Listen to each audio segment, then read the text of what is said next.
Sekedar review belakang. Dakwah Khawarij ini jargonnya adalah firman Allah Subhanahu wa taala, "Wa man lam yahkum bima anzalallah fa ulaika humul kafirun." Siapapun yang tidak menghukumi dengan hukum Allah maka dia kafir. Wa man lam yahkum bima anzalallah fa ulaika humuz zalimun. Siapapun yang tidak menghukumi dengan hukum Allah maka dia zalim. Maka pemerintah manapun yang dianggap tidak menerapkan hukum Islam dia kafir, zalim. Maka layak untuk diperangi. Dari sini pula kemudian muncul istilah tauhid hakimiyah, tauhid yang menyatakan siapapun tidak menghukumi hukum Allah maka dia kafir. Tauhid hakimiyah ini ada yang menyatakan bahwa dia pengembangan dari tauhid uluhiyah, rububiyah, asma wa sifat ditambah tauhid hakimiyah. Tetapi kemudian ada yang mengatakan tauhid hakimiyah itu merupakan bagian dari tauhid rububiyah. Nah, ini nanti bahasan lain lah ya. Oke.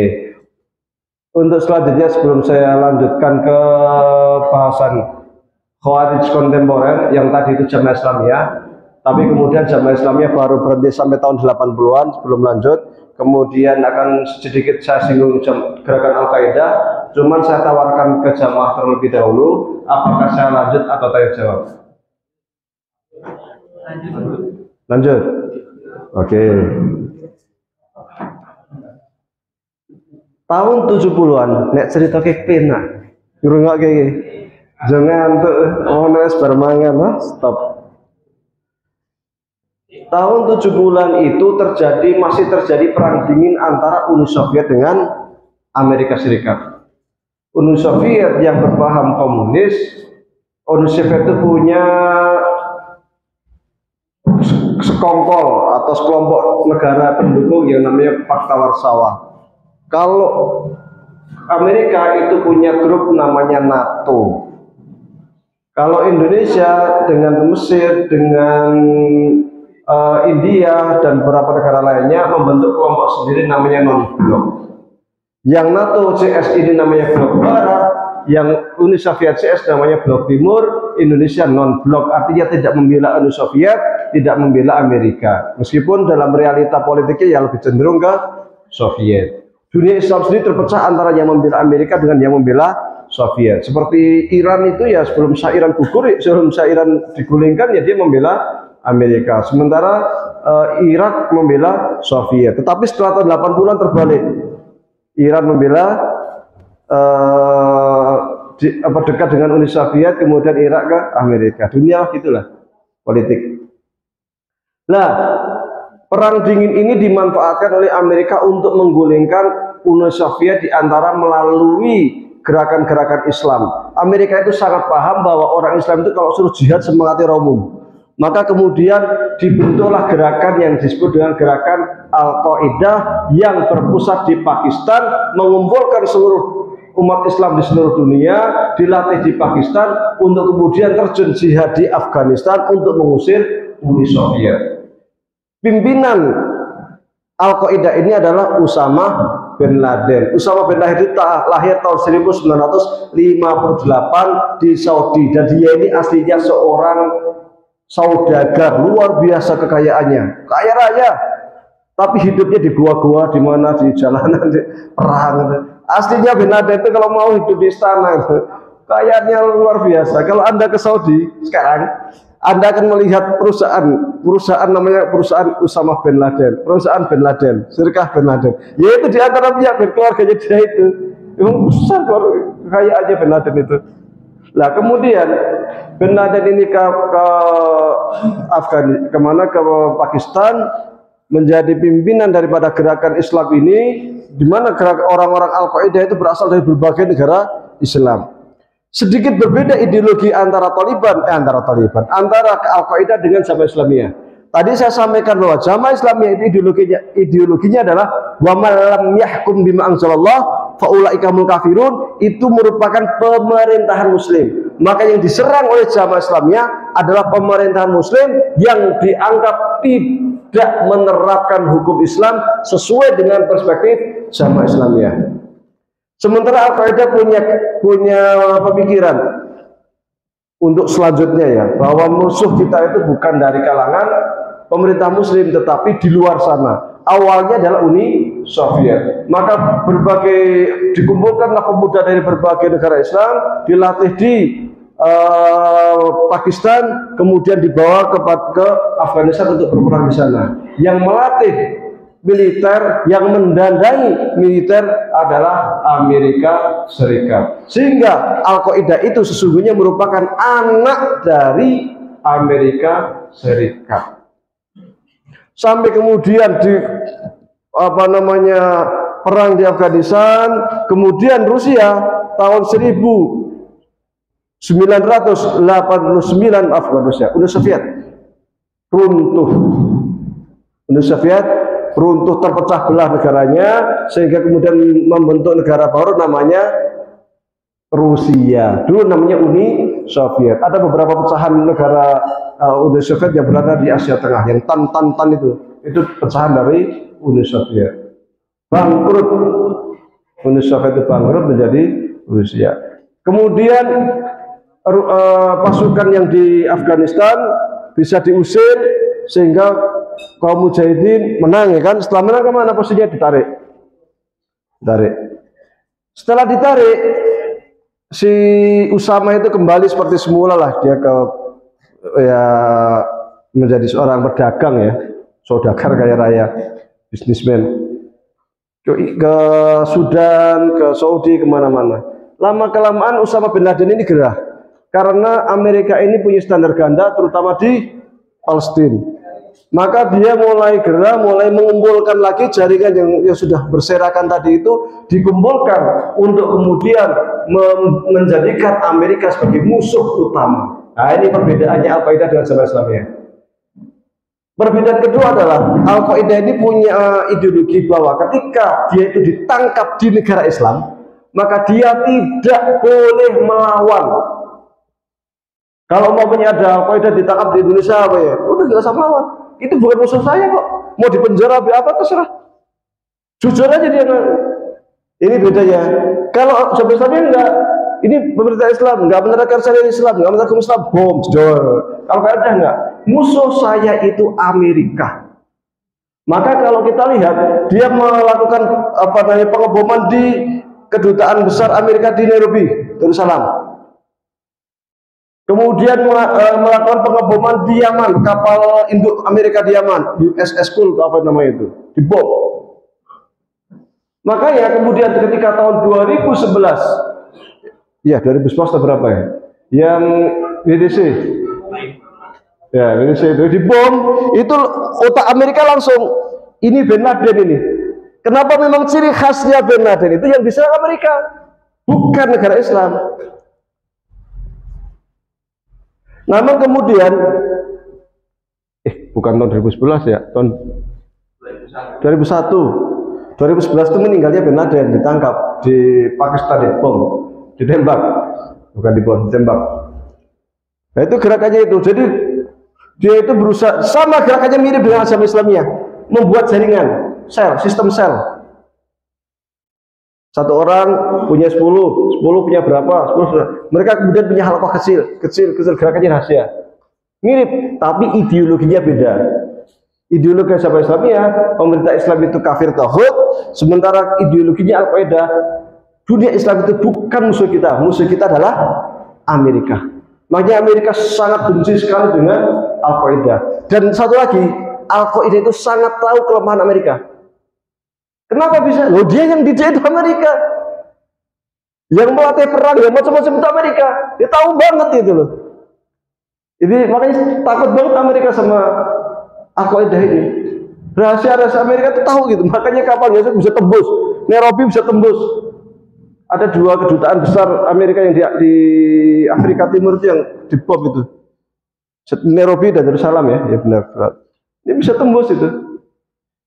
Karena tahu cara-cara masuk apa itu, agen itu sudah dilatih sama Amerika, tahu gitu. Mereka takutnya minta ampun. Kemudian terjadi perang Teluk tahun berapa? 1990-an ya, perang Teluk itu. Ketika Saddam Hussein menyerang Kuwait, kemudian pasukan Barat berkoalisi untuk kemudian merebut Kuwait, akan dikembalikan pada Kuwait, kemudian Irak diembargo, kelaparan dan sebagainya itu. Nah itu juga menjadi alasan Amerika juga untuk kemudian menyerang berbagai negara untuk menangkap Bin Laden ini. Bin Laden ini lari kemana-mana, dia itu tidak menetap di satu tempat. Pernah ke Sudan, ketika di Sudan, Sudan disuruh menyerahkan, serahkan Bin Laden ke kami. Sudan nggak mau, akibatnya sudah diembargo ekonomi oleh Amerika. Kemudian Bin Laden bisa meloloskan diri dari Sudan, lari ke Afghanistan. Di Afghanistan waktu itu awalnya perang saudara. Jadi setelah Afghanistan itu bisa mengalahkan Soviet, malah kemudian antar faksi di Afghanistan itu banyak faksi. Ada sebelumnya belum ada Taliban sebelumnya. Ada Hikmatyar, ada faksinya yang sebelah utara, ada yang macam-macam antar suku, malah perang dewi-dewi, perang saudara di Afghanistan. Akhirnya kemudian kelompok-kelompok mahasiswa dan santri Afghanistan yang ada di Pakistan pada waktu itu membuat sebuah kelompok kemudian dilatih oleh Pakistan, disenjatai, karena ketika Afghanistan ini nggak stabil mempengaruhi ekonominya Pakistan. Maka Taliban itu sebenarnya anak didiknya Pakistan, didanai, dilatih, kemudian mereka berjuang ke Taliban, berjuang ke Afghanistan, dan Taliban itu cepat sekali bisa menguasai Afghanistan. Faksi-faksi yang berseteru pada waktu itu bisa terkalahkan, dan ini juga tidak lepas dari dukungnya Al-Qaeda. Sehingga ketika Afghanistan ini bisa menguasai, Taliban bisa menguasai Afghanistan secara keseluruhan, maka tidak heran jika kemudian Usama bin Laden itu dari Sudan langsung ke Afghanistan, dilindungi oleh pemerintah Taliban pada waktu itu yang dipimpin oleh Mullah Umar. Ya. Mullah Umar diminta oleh Amerika untuk menyerahkan Bin Laden, nggak mau, karena dia merasa yang bantu selama ini macam-macam ya Bin Laden juga gitu. Jadi ada hutang jasa juga dan Bin Laden, makanya nggak mau menyerahkan. Apalagi juga Taliban ini juga samalah dengan ideologinya Al-Qaeda, nggak suka dengan Amerika. Karena melihat kondisi Palestina yang seperti itu, standar ganda lah, sangat mendukung Zionis, sangat mendukung Yahudi untuk menghancurkan Palestina. Kemudian melihat di Irak, melihat di mana-mana yang tinggal laku Amerika yang seperti itu. Ya Taliban nggak mau. Akhirnya atas nama ingin menangkap Usama bin Laden, Amerika berserah sekutu ya kemudian menyerang Afghanistan. Sampai kemudian Taliban kalah. Kemudian Mullah Umar ditangkap, dibawa ke Guantanamo. Ya, mudah-mudahan nggak salah, ini saya ingatan lama saya tuh, udah pada lupa. Kemudian Bin Laden lari ke Pakistan, dia bergerilya terus dari gua ke gua di Afghanistan, tetapi kemudian bisa ke Pakistan, dan di Pakistan inilah kemudian ketangkap, ditembak. Nah, ketika ini mulai muncul apa namanya kebingungan ketika Al-Qaeda ini pemimpinnya siapa? Usama bin Laden meninggal. Usama bin Laden itu orangnya sangat karismatik. Dia itu kalau ngomong apa-apa itu gerakan bawahnya itu langsung gerak. Dia itu biasanya itu kalau untuk memprovokasi Amerika itu dia pakai video. Zaman dulu belum ada WhatsApp ya, belum ada ini, masih pakai video manual. Itu kemudian dia rekam, kemudian dikirim, nggak tahu caranya gimana, ke Qatar. Sampai Qatar kemudian disiarkan di Jazirah. Pidatonya siapa? Bin Laden. Makanya Jazirah itu seperti dianggap sebagai corongnya Bin Laden. Karena beritanya atau videonya Bin Laden itu sering disiarkan melalui Jazirah. Kalau Jazirah sendiri mah ini sebuah pasar kan. Mau siapapun, kalau ini kan kalau mau Bin Laden otomatis seluruh dunia akan nengok TV Al Jazeera. Ya selain ideologi mungkin ya, tapi juga ada ideologi pasar juga sebenarnya, karena akan menaikkan ratingnya Al Jazeera juga gitu. Nah itu pakai video. Setelah Bin Laden ini meninggal, terjadi kekosongan di Al-Qaeda. Siapa kira-kira tokoh yang bisa mengganti posisinya? Tidak ada. Waktu itu Ayman Zawahiri yang dari Jamaah Islamiyah, yang dia itu awalnya di Mesir, kemudian dia lari-lari ke sana kembali juga supaya tidak tertangkap. Waktu Taliban perang dengan Amerika itu, si Ayman Zawahiri ke Afghanistan. Ke Afghanistan selalu mendampingi Usama bin Laden. Maka ketika Usama bin Laden itu pidato atau ceramah itu, kalau nggak sendiri, sampingnya Ayman Zawahiri. Biasanya belakangnya itu ada videonya itu. Nah, berdua. Sehingga si Ayman Dawari itu dianggap sebagai kaki tangannya atau apa ya setelah itu muridnya lah, teman dekatnya Bin Laden. Jadi di sana mulailah ada semacam perkawinan atau kedekatan antara Jamaah Islamiyah dengan Al-Qaeda. Maka ketika Al-Qaeda pemimpinnya itu meninggal, terbunuh Osama bin Laden, Ayman Zawahiri naik. Maka otomatis gerakan Jamaah Islamiyah itu gabung dengan Al-Qaeda. Tetapi ternyata di bawah itu tidak sederhana, tidak mudah. Di gerakan bawah ini terjadi perpecahan yang luar biasa, apalagi kemudian Ayman Zawahiri juga tidak mampu mengendalikan Al-Qaeda. Maka muncullah pecahan-pecahan Al-Qaeda ini atau pecahan Jamaah Islamiyah ini yang kemudian membentuk gerakan sendiri. Di antaranya adalah yang berkembang di Suriah dan juga di Irak pada waktu itu yang disebut dengan gerakan ISIS. Yang ini sangat radikal, yang dipimpin oleh Al-Baghdadi. Siapa nama itu? Lupa saya. Siapa Al-Baghdadi gitu? Siapa? Al-Baghdadi. Dia memimpin ISIS dengan gerakan yang luar biasa. Kemudian muncul gerakan lain di Mesir yang juga sangat radikal juga, mirip dengan ISIS. Namanya Ansor Baitul Maqdis. Gerakannya sama. Pemberontakan di sini, melakukan pemberontakan di sini. Ini copy pastinya ISIS sebenarnya, tapi ala Mesir, model Mesir. Nah, ISIS ini ternyata bukan hanya berkembang di Suriah, tapi juga di Irak, kemudian juga di Libya. Mereka itu gerakannya masif dan ternyata bisa dengan dalam waktu cepat bisa menguasai sekian persen wilayah Irak, sekian persen wilayah Suriah. Kemudian selain ISIS juga muncul gerakan Jabhah Nusrah yang juga cukup radikal juga. Tetapi antara ISIS dan Jabhah Nusrah ini nggak saling akur, saling perang juga. Plus Suriah, pemerintah Suriah juga bingung gitu. Apalagi kemudian muncul isu gerakan Syiah, sehingga di Suriah itu terjadi kekacauan politik antara kelompok Syiah, kelompok ISIS, kemudian Jabhah Nusrah dan sebagainya itu. Yang kebetulan waktu itu juga terjadi revolusi di seluruh dunia Arab Spring, termasuk di Mesir, termasuk di Libya, Suriah, di mana rakyatnya itu tidak punya keinginan untuk mengganti para pemimpinnya menjadi pemimpin yang sifatnya menurut mereka itu demokratis, dipilih secara demokrasi, bukan ke presiden tetapi seumur hidup. Di Mesir, di Arab kan presiden tapi seumur hidup, kayak Jamal aja seumur hidup, Mubarak itu hampir aja seumur hidup, Sadat ya. Suriah sama Raja Assad dan sebagainya itu, raja presiden aslinya. Tapi ya kayak kerajaan gitu, harus hidup. Mereka seperti itu begitu. Terjadilah gelombang revolusi demonstrasi besar-besaran di Mesir yang bisa menurunkan Husni Mubarak. Di Libya bisa menurunkan Gaddafi.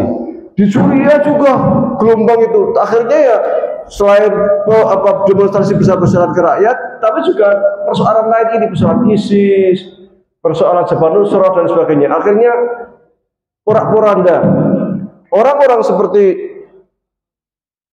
Syekh Ramadan Al-Budi, ulama besar Sunni, alumni Al-Azhar, beliau selalu menekankan bahwa pertempuran di Syria ini murni politik. Kita harus ikut jamaah, kita harus ikut pemerintah supaya negara stabil. Tapi muncul ulama lain, yaitu Syekh Yusuf Al-Qaradawi, di mana beliau lebih melihat bahwa kondisi ini adalah perang Sunni Syiah, sehingga beliau menyuruh kepada umat Islam untuk kemudian ke Suriah melawan pemerintah Suriah karena dianggap pemimpin Suriah ini pembela Syiah. Jadi antar ulama Islam muncul pecah-pecah.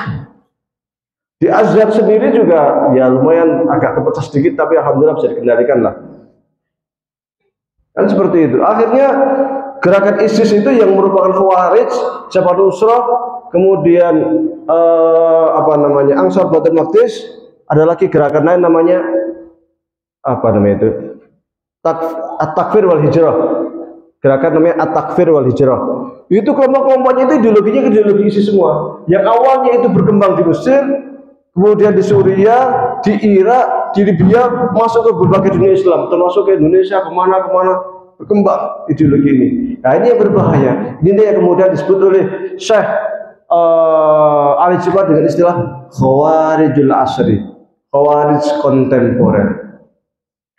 Nah, gerakan Khawarij kontemporer ini berusaha untuk kemudian diredakan oleh para ulama Azhar namun gerakan Al-Azhar itu bukan dengan kekuatan senjata, tetapi dengan ideologi, dengan menulis banyak buku. Di antara buku yang dikeluarkan oleh Al-Azhar judulnya Khawarijul Asri 5 jilid. Itu mengkritik gerakan-gerakan Islam radikal itu dari sisi ideologinya, dari sisi hadis-hadisnya, karena mereka juga banyak menggunakan hadis Nabi, dari sisi Al-Qur'annya, usul fikihnya, semua sisi dicoba dipelajari oleh Al-Azhar dengan mengumpulkan sebuah tim para ulama yang kemudian menelurkan sebuah buku 5 jilid judulnya Khawarijul Asri, Ar-Raddu ala Khawarijul Asri, mengkanter atau menanggapi terhadap ideologi kaum Khawarij kontemporer. Alhamdulillah setelah beberapa waktu ini Suriah stabil, ISIS bisa diselesaikan, yang di Mesir stabil, yang di Libya lumayan stabil, di Yaman ada Houthi dan sebagainya. Nanti kalau bahas tentang Syiah akan saya sampaikan terkait dengan Syiah yang di Yaman, Syiah yang di Irak, implikasinya di Timur Tengah dan lain sebagainya. Karena ini masih bahasan tentang ISIS, tentang Khawarij, ya kita bahas tentang Khawarij ini. Nah, sekarang saya tambahkan sedikit sebelum saya tutup terkait pendapat Syekh Ibnul Qayyim Al-Jauziyah terkait dengan apa yang disebut dengan negara Islam.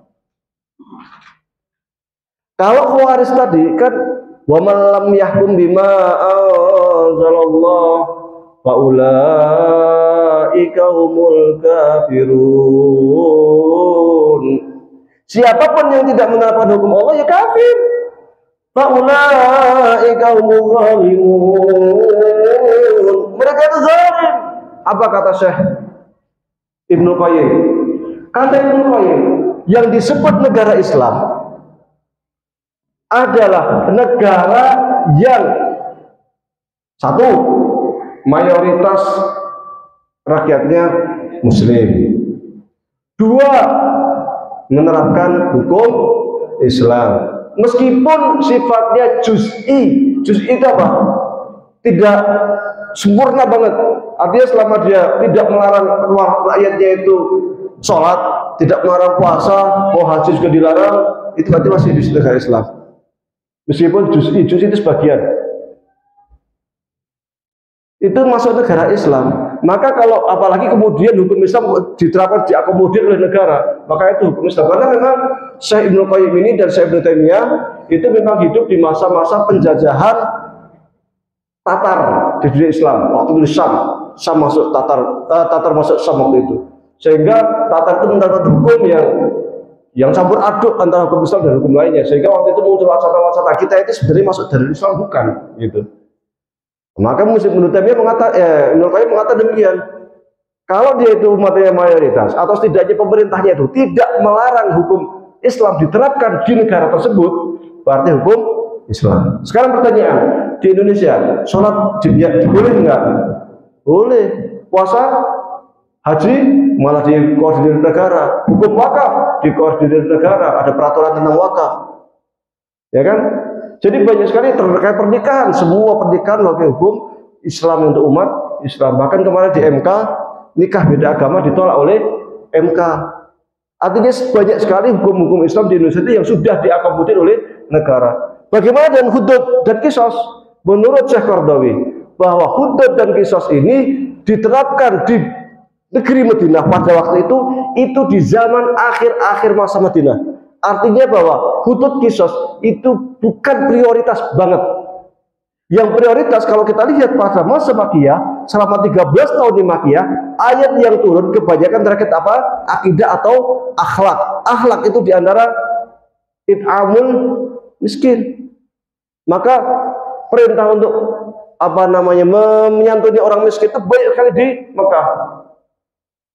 Ara'aital ladzi yukadzibu bid-din fadzalikal ladzi yad'ul yatim wa la yahuddu 'ala ta'amil miskin. Ayat-ayat seperti yang banyak di Mekah. Sehingga menurut Qardawi bahwa prioritas negara Islam itu sesungguhnya adalah ekonomi ngasih makan orang-orang miskin. Kalau ekonomi itu sudah jelas, hukum Islamnya hukum Islam yang secara ekonomi sudah baik, sudah mapan, rakyatnya sudah kenyang. Ketika ada orang mencuri, potong tangan dia layak. Ekonomi sudah apa dah cukup, masih nyolong, ngapain kamu? Berarti memang dia itu penjabat beneran, hobi berarti. Tapi kalau dia miskin, kepepet, mau makan nggak bisa, akhirnya ngutil, oh nggak bisa dipotong tangan. Contoh lain zaman Umar bin Khattab, ketika ada orang miskin mencuri, hampir saja dipotong tangan, diinterogasi sama Umar. Umar mengatakan, kenapa kamu mencuri? Dijawab, saya kepepet. Yang dicuri dipanggil, yang lapor itu. Kamu kemarin lapor bahwa si pencuri, benar. Kamu tahu nggak bahwa dia mencuri kenapa? Ya nggak tahu, yang penting dia nyuri. Dia nyuri karena kelaparan. Kalau dia sampai nyuri kedua kali, kamu yang saya potong tangan. Loh, mau orang kayanya mau diancam potong tangan. Kenapa? Karena dia menyuri itu karena kelaparan, kepepet. Maka ketika di Madinah hukum potong tangan, hudud dan kisos itu, kalau kisos lainnya, hudud itu di akhir-akhir zaman hukum Islam di Madinah, setelah ada peraturan tentang ekonomi Islam, ada peraturan zakat, ada peraturan macam-macam, baru diterapkanlah hukum ini.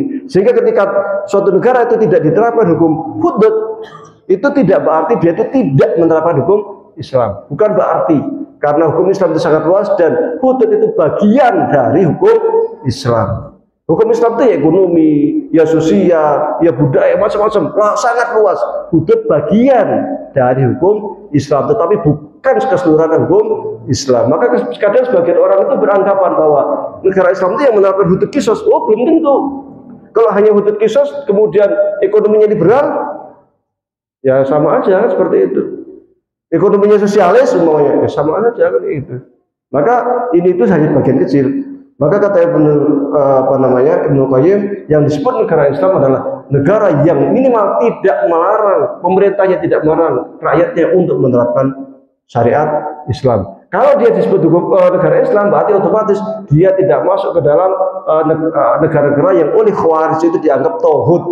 Maka ketika ada orang-orang Khawarij mengatakan demokrasi tauhid, Pancasila tauhid, Pancasila kafir, oh ini pendapat ini bertentangan dengan pendapat ahlu sunnah wal jamaah, termasuk pendapatnya Syekh Islam Ibnu Taimiyah dan Syekh Islam Ibnu Qayyim al-Jauziyah. Berbeda, atau minimal pendapat umat ahlu sunnah secara umum. Karena ahlu sunnah itu memasukkan persoalan-persoalan fikih itu, persoalan politik itu sebagai persoalan fikih. Ketika Ibnu Taimiyah menulis buku As-Siyasah Asy-Syar'iyyah, itu masuk persoalan fikih, bukan persoalan akidah. Ketika Imam Al-Mawardi yang bermadzhab Syafi'i menulis buku yang berjudul Al-Ahkam As-Sultaniyah, itu memasukkan persoalan imamah atau kepemimpinan itu di dalam persoalan fikih, bukan akidah. Berbeda dengan Khawarij yang memasukkan persoalan politik itu menjadi persoalan akidah, sehingga siapapun yang tidak sesuai dengan politik dia dianggap kafir. Kalau kita harus sudah macam, oh ini kan persoalan politik. Politik itu ya persoalan fikih. Oh, fikih itu berarti kalau nggak haram, ya halal, ya makruh, ya sunnah, ya mubah. Maka ketika terjadi peristiwa di Suriah yang ISIS yang begitu kejam, kemudian ada beberapa kelompok yang minta Syekh Azhar untuk memberikan fatwa kafir kepada ISIS, Syekh Azhar menolak. Dari mana saya mengatakan dia kafir? Benar, dia itu membunuh, membantai orang, banyak melakukan dosa besar, benar. Tapi dia statusnya muslim, karena ini masih terkait dengan urusan fikih. Fikih ini haram pelaku dosa besar, iya. Tapi dia muslim karena dia percaya rukun Islam, percaya rukun iman. Nggak mau saya membuat fatwa kafir.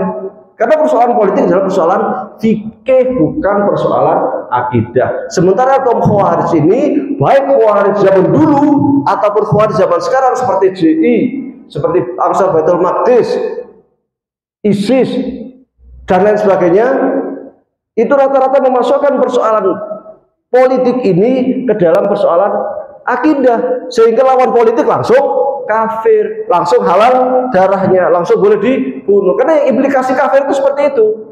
Kalau udah kafir itu kan berarti kan sudah keluar dari Islam. Kalau dia masuk kafir harbi boleh dibunuh. Kalau dia meninggal keturunannya nggak dapat waris, dia kalau punya anak atau dia sendiri nggak bisa dinikahi oleh sama muslim dan lain sebagainya. Kalau meninggal nggak boleh dikuburkan di kuburan umat Islam.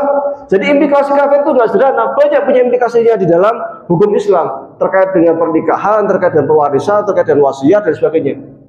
Nah, ini kita sebagai umat Islam, sebagai paham Ahlussunnah wal Jamaah, mengikuti para imam-imam kita seperti siapa, Al-Mawardi, seperti Imam Haramain, seperti Imam Ghazali, seperti Syekh Islam Ibnu Taimiyah, Ibnu Qayyim yang menganggap bahwasanya persoalan politik ini adalah persoalan fikih dan bukan akidah. Ketika menghadapi perbedaan politik, kita anggap sebagai perbedaan di dalam ranah fikih. Termasuk perbedaan antara Muawiyah dengan Ali adalah perbedaan ijtihad fikih, bukan akidah.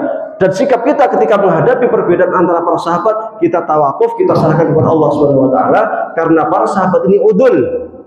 Artinya apa udul? Mereka itu dapat dipercaya dan bahkan mereka itu dijamin masuk surga. Kita itu gak ada apa-apanya. Ashabi kan ujung, kata Rasulullah. Sahabat itu bagaikan bintang. Bi ayyihima ihtadaitum. Siapapun sahabat yang engkau itu ikutin pasti akan memberikan petunjuk. Sahabat Muawiyah yang perang melawan Sayyidina Ali, kalau Anda baca sejarahnya pasti akan banyak sekali memberikan petunjuk kepada Anda. Sahabat Ali juga demikian, Amr bin As juga demikian, Utsman juga demikian. Para sahabat ini adalah orang-orang pilihan generasi awal yang menjadi tonggak awal munculnya pemerintahan Islam dan pengembangan Islam di seluruh dunia. Baik, karena sudah lewat 8:04 saya cukupkan. Kalau yang hendak tanya mungkin bisa ditulis-tulis. Kalau mau tanya sekarang waktunya udah malam. Mungkin pertemuan mendatang kita langsung buka pertanyaan dulu aja lah, sebelum nanti kita masuk ke Syiah, biar nggak lupa. Dari pertemuan mendatang kalian silahkan tulis soal, pertanyaan terkait dengan apa yang pernah saya sampaikan dari awal sampai sekarang, sampai gerakan Islam kontemporer ini yang radikal. Baru setelah itu nanti kalau ada pertanyaan yang kita jawab, kalau tidak ada langsung kita lanjut ke bab Syiah. Saya modelnya sama, akan saya ceritakan Syiah di awal, tapi kemudian akan saya tarik ke era kontemporer terkait dengan Syiah yang berkembang di Timur Tengah ataupun barangkali di Indonesia. Wallahu a'lam wa billahi taufiq. Assalamualaikum warahmatullahi wabarakatuh.